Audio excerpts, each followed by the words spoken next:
New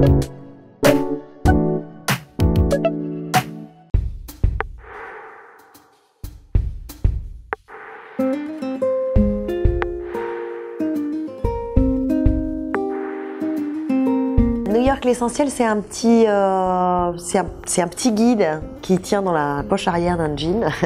C'est un petit city guide. Alors, vous allez me dire, il y en a beaucoup des guides déjà.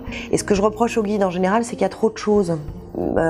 Surtout que New York, c'est une ville où on y va pour un long week-end, quelques jours.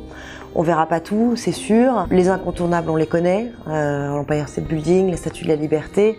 Donc finalement, comment on peut gagner du temps en découvrant un New York un peu plus authentique. Et finalement, le côté sélectif et subjectif, c'est pas si mal parce que c'est une sélection personnelle. Ce guide, il est signé. C'est le guide de quelqu'un qui... Moi, je vis au quotidien avec des enfants, je travaille à New York. New York, on dit souvent que c'est une ville magique, mais moi je me méfie de ça parce que c'est une ville qui projette beaucoup. C'est une ville qui est tellement cinématographique, on croit la connaître parce qu'elle est dans tous les romans, elle est dans tous les films, et en fait je préfère le New York dans lequel je vis moi, qui est une ville qui appartient à tout le monde et à personne. C'est un port, c'est une ville de passage, c'est une ville qui brasse des...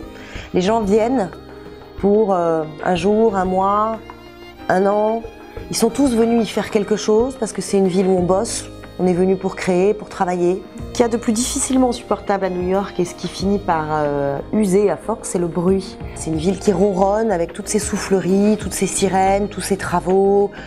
En plus, la hauteur des buildings fait monter le bruit comme ça. Quand j'en parle aux Parisiens, ils me disent « mais ça va pas, t'as vu, regarde les grands boulevards, l'opéra ».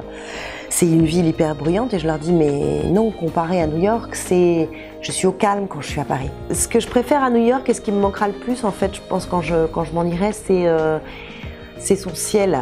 Le ciel est bleu, il est très très bleu, c'est un grand ciel comme un ciel de montagne et ça j'avoue que moi ça me donne la patate, ça me donne la pêche et je pense que ça pousse beaucoup de New-Yorkais à sortir de chez eux, à aller travailler, ça donne envie de faire des choses. Il y a pas mal de systèmes D, vous pouvez trouver pas mal de petits créateurs à Brooklyn, à Nolita, etc.